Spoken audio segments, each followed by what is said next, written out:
Anti-Semitism is a plague to humanity, and it is responsible for many of the worst horrors in human history. We all have a duty to confront anti-Semitism in all its forms and everywhere and anywhere it appears. The American people reject hatred, bigotry, prejudice, and violence. We are a nation that believes in religious liberty, tolerance, and respect. And we are a people who cherish the dignity of every human life. Today, America grieves for the precious lives that were cruelly stolen. Our hearts ache for every person who lost a loved one. The 11 Jewish Americans who were horribly murdered represented the very best of our nation. They were brothers and sisters who looked out for each other. They were doctors who cared for citizens in need. They were proud grandparents who taught their grandchildren to value faith, family, and country. And they were the religious heart of the Tree of Life community. Our nation mourns the loss of these extraordinary Americans, and we also pray for those who were wounded. Our hearts are with the 4 brave police officers who were shot and injured while trying to stop the attack.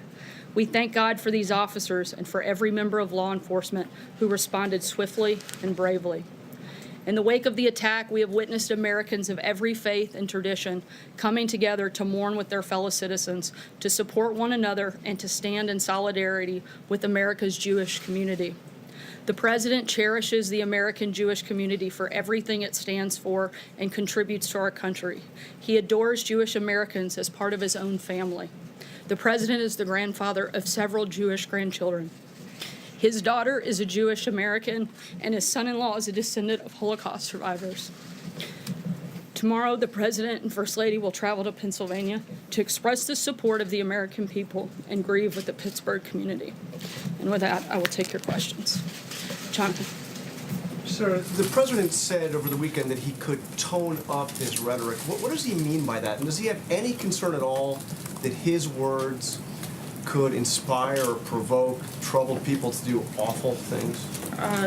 Certainly, the President wants, in moments where our country is hurting like we've seen in the last several days, find ways to bring our country together, and we've seen him do exactly that. However, the President is going to continue to draw contrasts, particularly as we go into the final days of an election, the differences between the two parties, particularly on policy differences. You'll continue to see him make that contrast, but he has certainly, I think, found those moments to bring our country together and certainly focus on some of the things that all of us can support and all of us can condemn as well. But he's also harshly attacked some of the very people that received those pipe bombs, and this morning suggesting that the news media is responsible for the anger in the country.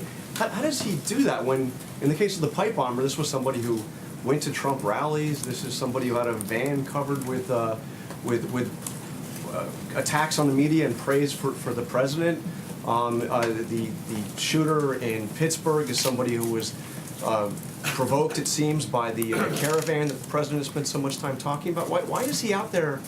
When you say he's trying to unite the country, why is he out there making these attacks? The very first thing that the President did was condemn the attacks both in Pittsburgh and in the pipe bombs. The very first thing the media did was blame the President and make him responsible for these ridiculous acts. That is outrageous that would be the very first reaction of so many people across this country.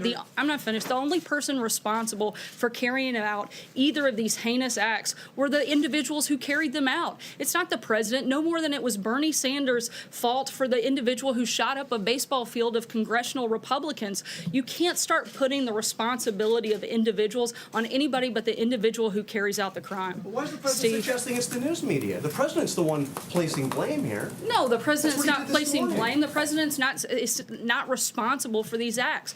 Again, the very first action that the President did was condemn these heinous acts. The very first thing that the media did was condemn the President and go after and try to place blame, not just on the President, but everybody that works in this administration.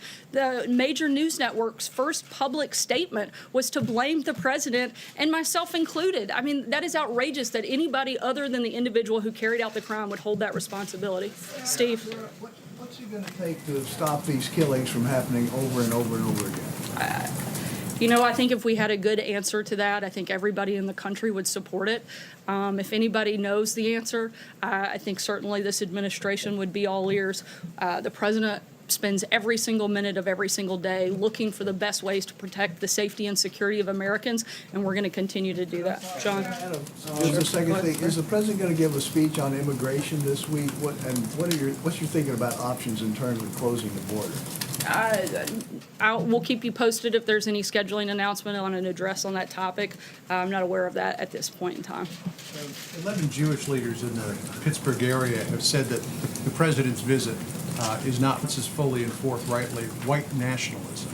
Does the White House believe this president has done enough to denounce white nationalism? The president has denounced racism, hatred, and bigotry in all forms on a number of occasions. We'll continue to do that. I'm doing it here today. And I would also say at the same time that some individuals, they're grieving, they're hurting. The president wants to be there to show the support of this administration for the Jewish community. The rabbi said that he is welcome as well. And certainly we want to show our support for those individuals.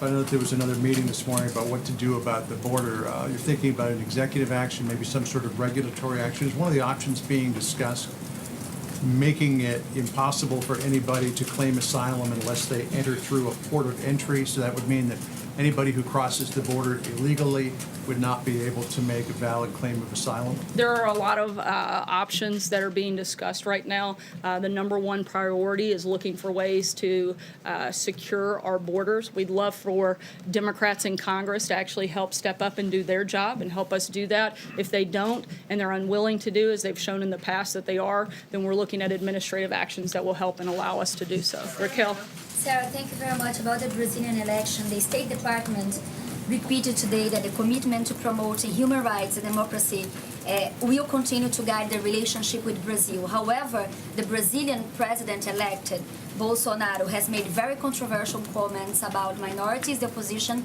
defended the military dictatorship in Brazil.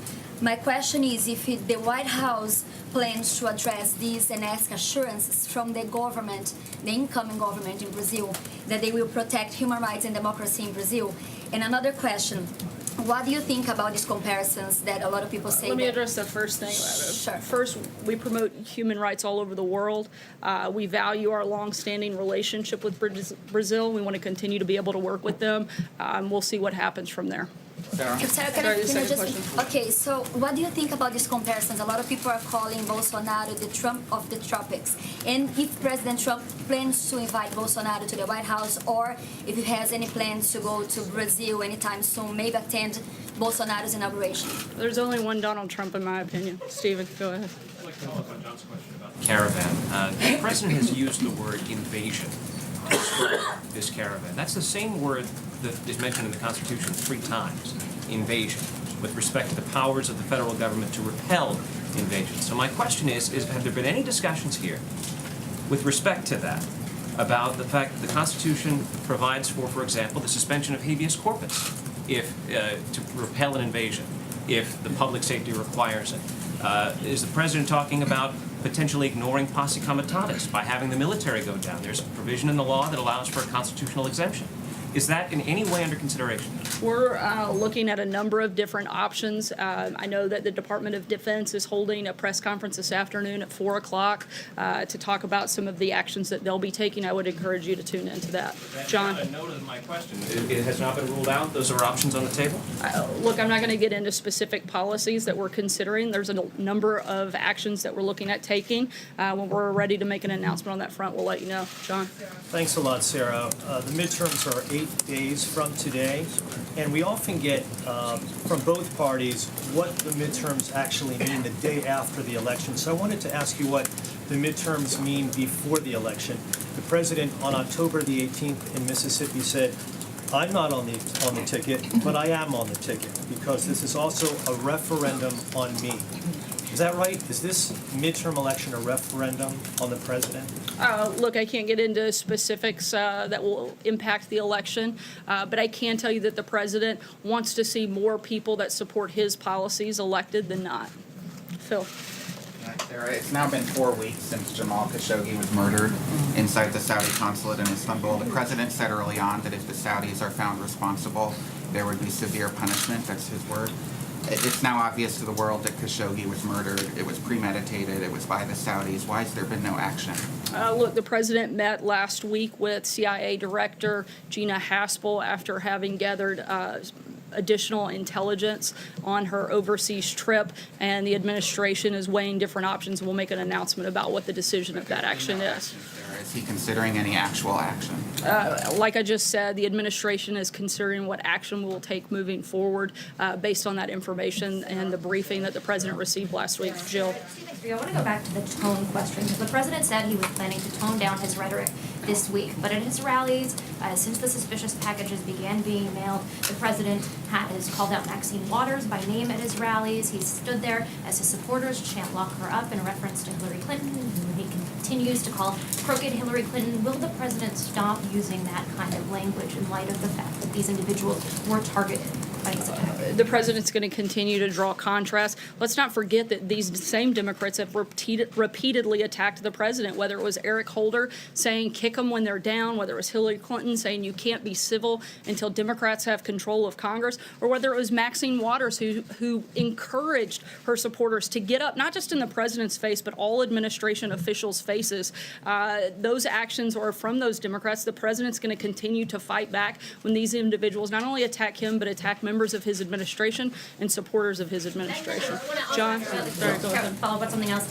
Why does the president feel like it's necessary to send active duty troops to the border when he's already sent National Guardsmen down there who are doing the exact same job as the active duty troops would be able to do? The president's number one job and number one priority is to protect the safety and security of Americans, and he's going to do what he deems necessary in order to do that. For specifics regarding that, I'd encourage you to tune into the press conference this afternoon. John? Thank you, Sarah. Two brief questions. The first, a follow-up about the question on Brazil. Up until a few months ago, you used to give us readouts of the president's calls with world leaders, including congratulatory calls to newly elected leaders, such as President Macron, Chancellor Merkel. Did the president, or does the president plan to make a call to President-elect Bolsonaro? He did, and he spoke with him last night. I actually sent a note to the White House press pool. If you didn't receive that, I'll make sure you do after the briefing's over. Sorry, second question. Sarah, is this, with the election 8 days away, some Republicans, such as Mr. Hugan, the nominee for the Senate in New Jersey, do not mention the president at all, do not invoke his name or image. Others, such as Mr. DeWine, running for governor of Ohio, have him in brochures and pictures. Is the president aware that some candidates run against him, and is this going to enter into his decision where to go in the final days? That's a decision for individual candidates to make. I think the president has an incredible story to tell. He's had a historic first 2 years, a number of successes that I think any Republican running for office should be proud of. Jim. Sarah, I wanted to ask you, David Lappin, who was spokesperson over at DHS under General Kelly, Chief of Staff Kelly, a former Marine, worked at the Pentagon, tweeted this morning, I dealt with the news media nearly every day. I know quite a bit about the press and know this. They are not the enemy of the American people. Shouldn't you reserve the term enemy for people who are actually the enemy of the United States rather than journalists? The president's not referencing all media. He's talking about the growing amount of fake news that exists in the country, and the president's calling that out. May I ask a follow-up? Sure. May I ask a follow-up, please? May Go I ahead, ask a follow-up, please? Since you mentioned that, the president said this morning the fake news media, the true enemy of the people, must stop the open and obvious hostility and report the news accurately and fairly. Could you state for the record which outlets that you and the president regard as the enemy of the people? I'm not going to walk through a list, but I think those individuals probably know who they are. Would that include my outlet, which received the bomb I don't think last it's week? necessarily specific to a general, broad generalization of a full outlet at times. I think there's individuals that the president would be referencing. Jordan. So you're not going to state for the record then. I mean, the president is going to say the fake news media are the enemy of the people. And if you're going to stand there and continue to say that there are some journalists, some news outlets in this country that meet that characterization, shouldn't you have the guts, Sarah, to state which outlets which journalists are the enemy of the people? Well, I think it's irresponsible of a news organization like yours to blame responsibility of a pipe bomb that was not sent by the president, not just blame the president, but blame members of his administration for those heinous acts. I think that is outrageous, and I think it's irresponsible. Jordan, go ahead. Sir, we didn't say that the Jim, I've president- given you 3 questions. Jordan, go ahead. Thanks, Sarah. The president has talked multiple times about how the Republican lawmakers are going to protect pre-existing conditions if they keep control of Congress. But the administration is supporting a lawsuit that would undercut those protections under Obamacare and taken a couple of regulatory actions to that effect as well. So how do you square those two stances? And what's the plan, the Republican plan for protecting the Look, the pre-existing? president's health care plan that he's laid out covers pre-existing conditions. The president wants to lower premiums to make health care more affordable. Nobody will be charged higher premiums if they keep their coverage, and nobody will be denied coverage under the president. Emerald? Thank you, Sarah. On Chancellor Merkel's announcement that she'll be stepping down as party leader and won't seek to rerun as chancellor, what is the reaction from the administration, and how does that affect the relationship with Germany going forward? We're aware of the announcement, and this is an internal matter for Chancellor and the German people. We're going to continue to work with the Chancellor and continue to develop that relationship. Blake? Sarah, why did the president Blake, call go ahead. Andrew Gillum a thief? Why did the president, in his tweet, call Andrew Gillum a thief? April, I'll come back to you. Blake, go ahead. Sarah, thank you. Before you walked out here, just a handful of minutes before you walked out, there was a report that said, should the meeting between President Trump and President Xi of China not go well in terms of easing the trade war, the trade tensions, then at that point the U.S. would go forth with the $257 billion in tariffs. Is that indeed the timetable that the administration is working with here? I'm not going to get ahead of the president's meeting, and I hope it goes well. April, go ahead. Sorry, go ahead. How important is that meeting then? Because we heard Larry Kudlow say last week or 2 weeks ago that maybe there might not be a lot of detail that comes from it in terms of trade and going back and forth. As the president likes to say, we'll see what happens. I'm not going to get ahead of the conversation. You have 2 of the most powerful leaders in the world. I think that's consequential no matter how you look at it, and we'll see what happens when they sit down. April, go ahead. The president's tweeting today, in one tweet specifically, he called Andrew Gillum, the Democratic nominee for governor in Florida, a thief. What is his definition of that statement? And also I want to ask you about issues of voter suppression. The president's talked about voter fraud. Let me answer your first question. Individuals under FBI investigation, I would refer you to that. I'm not going to get into specifics on that matter because it involves 2 candidates running for office, and I'm not going to impact that due to the Hatch Act. I'll leave that to the president to make those types of statements. And your second question. Yes, second question. The president talks about voter fraud at a time when there are allegations and proof of voter suppression taking place in the state of Georgia, where Stacey Abrams is ahead of the Republican contender, and also in North Dakota, where Native Americans who don't have a street address but have a P.O. box if they live on reservations, they're not able to vote. So what's going on with that? Is the president talking about that? Is he working on that Certainly, issue? we don't support any type of voter suppression. What we do support is voter integrity. Again, I'm not going to weigh into specifics that have impact on an election that's a few days away. I'll leave that for the president to lay out that specific case. Sager, go ahead. Thanks, Sarah. Could you tell us, does the White House currently believe that they have the legal authority to close the southern border? And is that an option that's being explored with relation to the caravan? Again, we have a number of options on the table. We're exploring each one of those. When we have a decision on that, we'll let you know. Vivian. Thanks, Sarah. 2 questions, please. First, last week we asked the president whether he'd call President Obama or any of the others that the bombs were addressed to, and he said, if they want me to, but we'll probably pass. Can you explain why that decision was taken? The president did speak with Governor Cuomo of New York last week, and as of this time, there aren't any plans for other calls. If there are, we'll let you know. Hallie, go ahead. So Last question. Can I ask one more about Jamal Khashoggi? Can you tell us if CIA Director Haspel actually heard the tape that the Turks allegedly have proving that he was killed in the embassy? I can't confirm or deny the specifics of the intelligence that Director Haspel saw while she was there. Last question, Hallie, go ahead. So throughout the course of this briefing, you have repeatedly defended the president's attacks on his political opponents as valid because the midterms are coming up. So at what point does the White House Not because of the midterms. I've defended the president. I've defended the president fighting back when he's regularly attacked. There's a difference. Doesn't matter if there's a midterm or not. The president's going to defend himself and he's going to fight back. From a political perspective, right? You're making that point. From any perspective. But at what point does a national tragedy take precedence over the president needing to punch back? If not now, when? I think you saw the president do exactly that in the wake of a national tragedy, not just this week, but every time our country has experienced the type of heartache and pain that we have over the last week.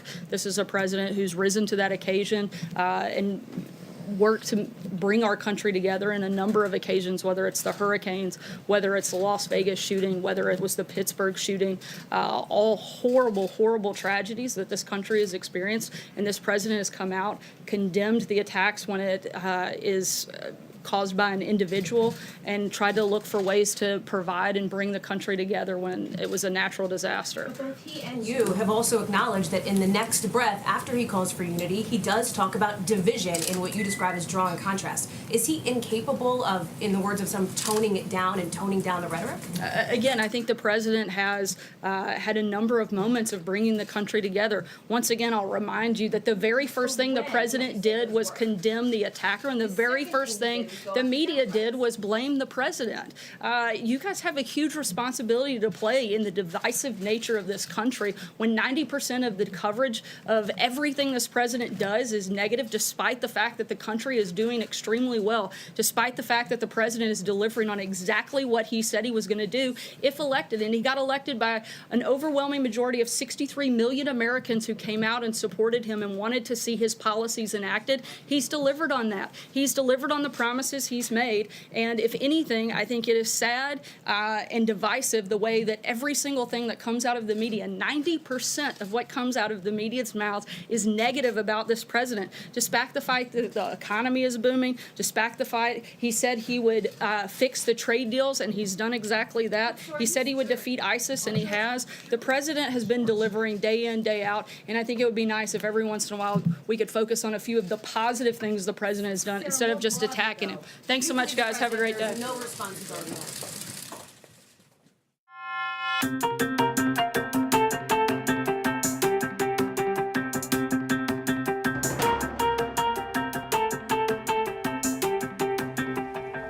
Hi there and welcome to the briefing room. I'm Rick Klein, joined here by Mary Alice Parks. A lot to get to on this Monday, a tense and angry and violent national mood at this moment, just 8 days before the midterm elections. The news out of Pittsburgh coming right after the news of the attempted pipe bombing last week, dominated now by these stories of potential political violence erupting into our politics.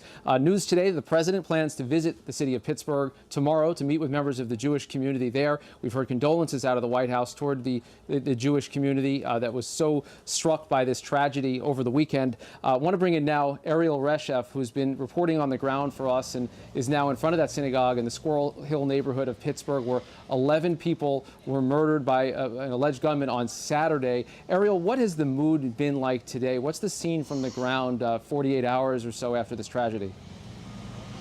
Well, I can certainly say, Rick, the dichotomy between the press briefing and what's happening here is pretty stark.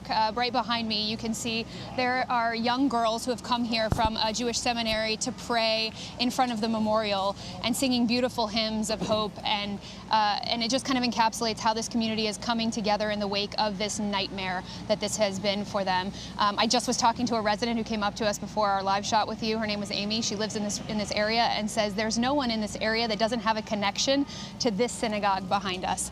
11 people murdered here, and the sentiment here is one of hope still, and one of let's shed the hate, let's get rid of the anger, let's please come together as a society and heal from this. 11 innocent victims ranging in age from 54 to 97.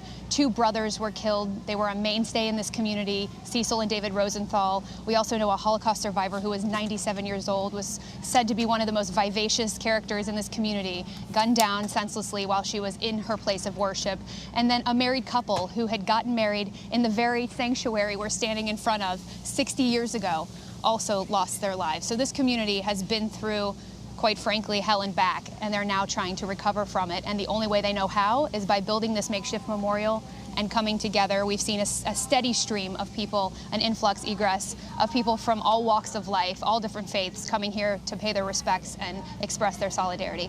Rick. And Ariel, from the people that you've talked to, is there a recognition of the broader context of this national discussion that goes around it, or is this very much about the community right there in Pittsburgh? Well, Rick, as you can imagine, like any community, the Jewish community and the community writ large here in Pittsburgh is a diverse one, a panoply of political affiliations and of ideas and about how we should move forward from this and what brought us to this point. But what I can tell you is not being discussed here in front of this memorial is politics. I haven't heard one person come up to me and rant about the state of affairs in our country or talk about the upcoming elections. What people are talking about is how our society has to come together and has to learn from events like this. This is not just a Jewish issue, as the rabbi said this morning on Good Morning America. This is an American issue. The fact that people cannot go to a place of worship and feel safe, it affects all of us. It doesn't just affect the Jewish community. Rick. All right, Ariel Reshef reporting for us in Pittsburgh. Thank you for your reporting and your perspective from the ground, Ariel. Appreciate it. And Mary Alice, we've heard now from the White House at a couple different opportunities, the president and his initial reaction, and Sarah Sanders today about their condolences for the Jewish community. We also heard a tweet from the president. He's been pretty active on Twitter, not a lot of public events in the last 24 hours, but this is what he had to say. There is great anger in our country caused in part by inaccurate and even fraudulent reporting of the news. The fake news media, the true enemy of the people, must stop the open and obvious hostility and report the news accurately and fairly. That will do much to put the flame of anger and outrage, and we will then be able to bring all sides together in peace and harmony. Fake news must end.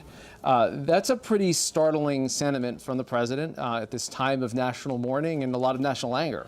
Right. People respond when the president of the United States calls a group the enemy of the people. And we watched Sarah Sanders there in the briefing today really have a hard time using sort of circular logic, saying that on the one hand, the president wasn't placing blame, but going on to repeat those claims. She very much continued to blame the press, continued to take no blame as far as the heated rhetoric for this White House. I felt like in the briefing she was really working towards, it was a defensive briefing. She came out there to defend this president, to defend the White House, defend the staff, and to basically make the claim that they were wrongfully attacked this week, because as we know across the country, we saw many people ask whether the president was to blame in some way for his heated rhetoric and his violent comments over the last 2 years. I want to play a little bit of our colleague John Carl at that briefing that you referenced, talking to Sarah Sanders and challenging the White House over the president's tweets. Sir, the president said over the weekend that he could tone up his rhetoric. What does he mean by that? And does he have any concern at all that his words could inspire or provoke troubled people to do awful things? Certainly, the president wants, in moments where our country is hurting like we've seen in the last several days, find ways to bring our country together, and we've seen him do exactly that. However, the president is going to continue to draw contrast, particularly as we go into the final days of an election, the differences between the two parties, particularly on policy differences. You'll continue to see him make that contrast.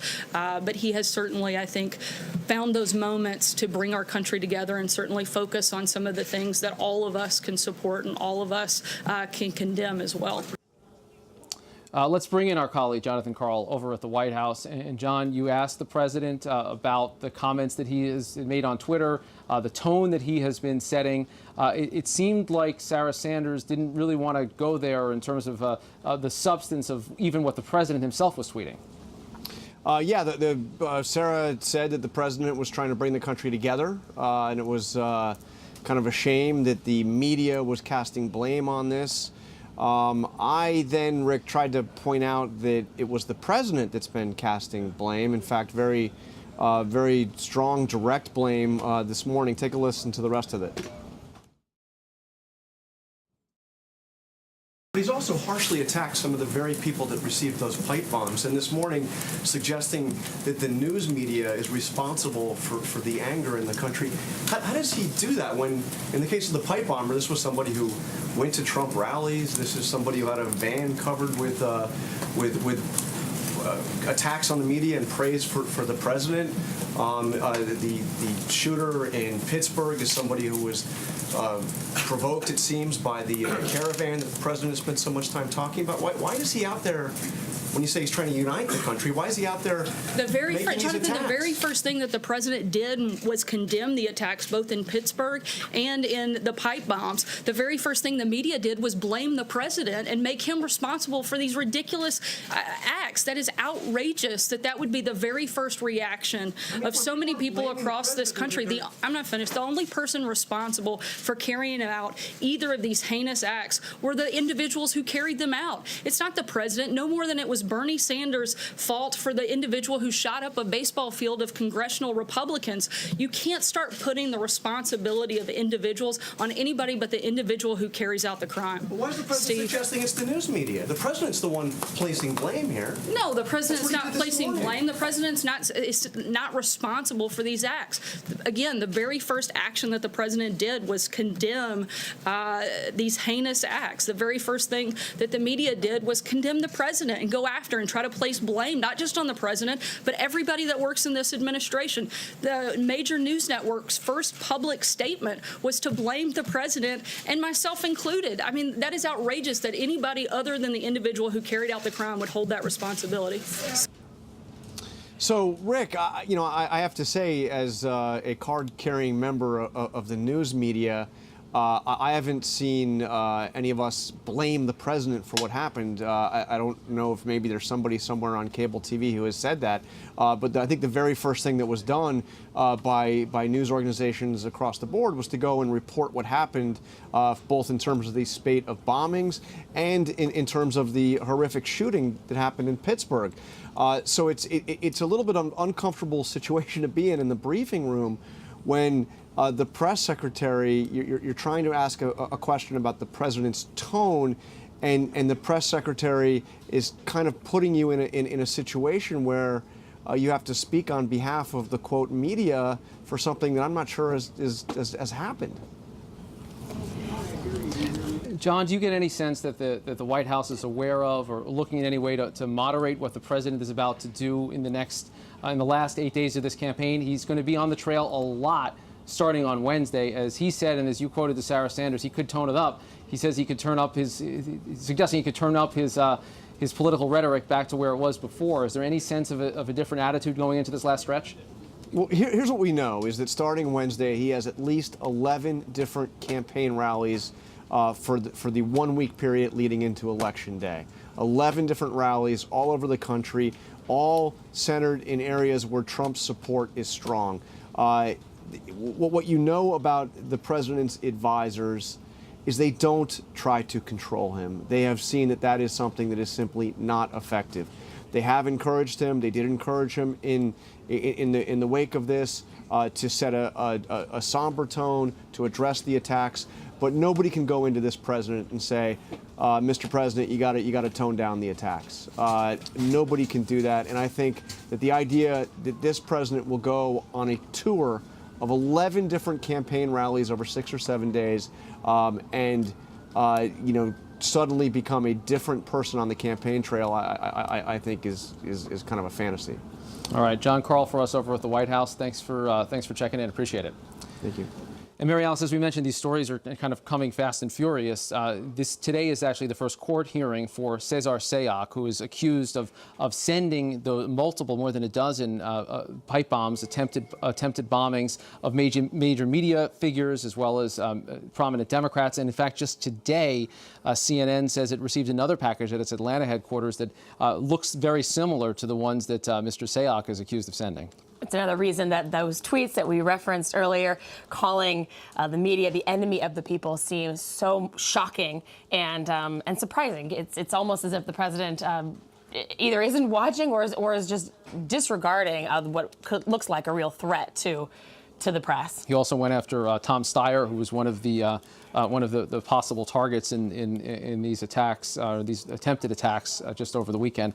Want to turn to another story that's developing at this hour. We're getting more information about a plan by the U.S. military, as directed by President Trump, to send up to 5,000 additional U.S. troops to the border, in part as a response to this migrant caravan that is still hundreds of miles and many, many days away from reaching the border with the United States. Louis Martinez, our man at the Pentagon, has some more details, and I know there's still more to learn here, but what is your reporting so far of what is being called by the Pentagon Operation Faithful Patriot? That's right, Rick. That's the name that the Pentagon has given to this operation, where they're going to call up 5,000 active duty troops and send them down to the border states, 3 of the states in particular, Texas, Arizona, and California. The plan here is that these active duty troops are going to provide logistical support to the Customs and Border Protection personnel that are along the border.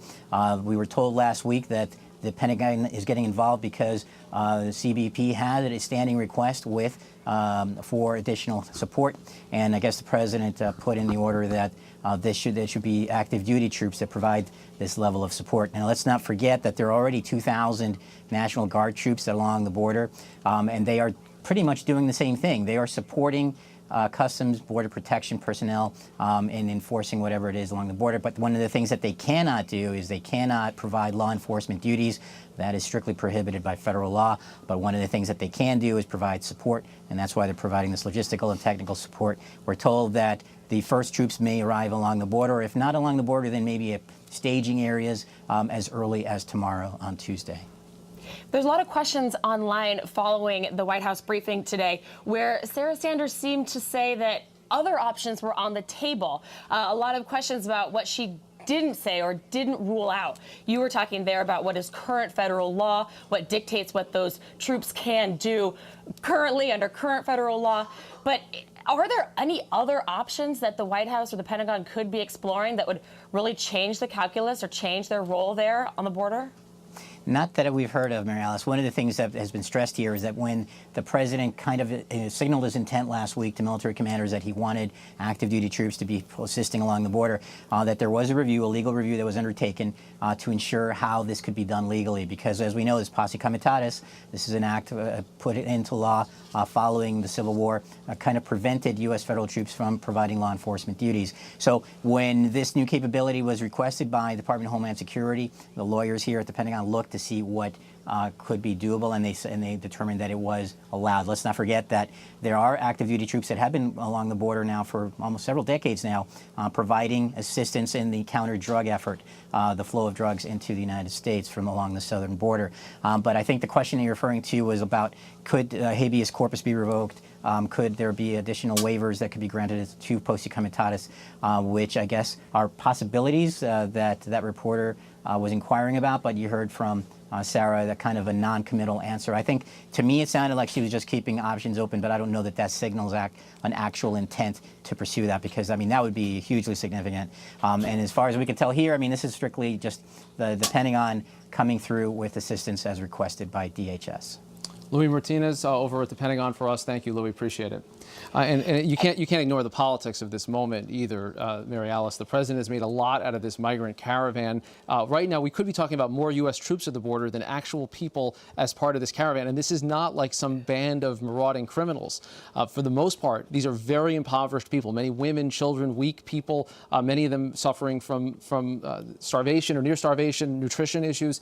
They're coming to the border. They're presumably to ask for asylum at the border. Well, not presumably. They've said that explicitly. The people that we've had there reporting from the caravan have often heard verbatim that that's the plan for a lot of these migrants, that they are seeking asylum. They want to make their case for asylum and refugee status. And that's what we saw with the last caravan that looked similar. We actually saw many of them not try to cross illegally, not try to cross in the middle of the night, but to go to the regular border crossings and try to make their case. It was interesting listening to Louis break down what the troops are able to do and not do. And you really get the sense that this is about optics more than anything, political optics more than anything. It's hard to see what those troops would really do or how they would change the calculus of enforcing the border on the ground. And we're going to hear more as the day and days go on from the president as well as the Pentagon on that.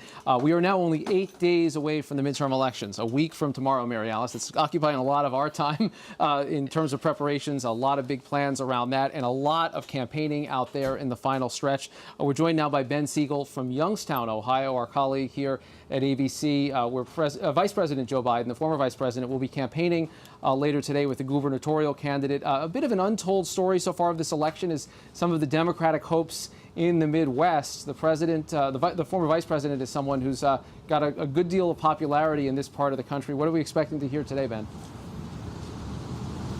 That's right. Well, this is a region that Democrats traditionally win. Donald Trump did very well here on his way to winning the state of Ohio in 2016. So we're expected to hear Vice President Biden with Rich Cordray, he's the gubernatorial nominee, try to rally young voters in Youngstown State University here. And we could really see possibly what Democrats are hoping for, which is a shift on election night next week, returning a lot of these Midwestern Rust Belt states back to the Democrats. This is the area that Donald Trump carried to win his way to the White House. But we could conceivably see Democrats back in power in lots of governor's mansions from Wisconsin to Ohio, and strong showings in Pennsylvania and elsewhere. So Vice President Mike Pence is in Michigan today. Part of that swing, the Republicans are not giving up the Midwest. But one of the surprise stories we could see is this region totally swinging back to the left, to the Democratic side. And Ben, talk about the tone at this moment. The vice president has had a lot to say about this, both the current and former vice presidents, regarding the tone of conversation. And you've heard from Joe Biden in recent days, I think more sharply than he has in the past, lay a lot of this at President Trump's feet. It seems like Democrats, they obviously want to be careful with how they choose their words at this moment, but this moment of anger, this moment of violence, has a lot of them talking about the tone set by President Trump. Yeah, they're laying this right at the feet of the president. President Obama, a couple of days ago, in one of his most direct rebukes possible that he's given of President Trump, was very critical after the terror attacks, the suspected bombs that were sent out to news organizations, to different figures.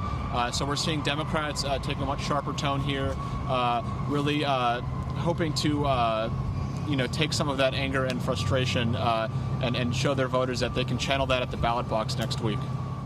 All right, Ben Siegel for us in Youngstown, Ohio. We'll be watching your reporting tonight and into tomorrow as you travel with the former Vice President Joe Biden. And I think that Ben's exactly right. It was interesting to listen to Ariel say that politics wasn't being discussed there on the ground in Pittsburgh.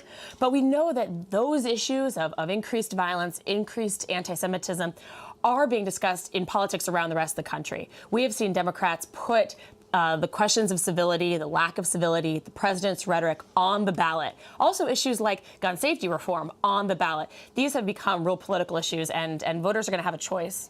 All right, 8 days to go. We'll be there every step of the way. Thank you for watching The Briefing Room. For Mary Alice Parks, I'm Rick Klein. Download the ABC News app and catch us here next time on The Briefing Room.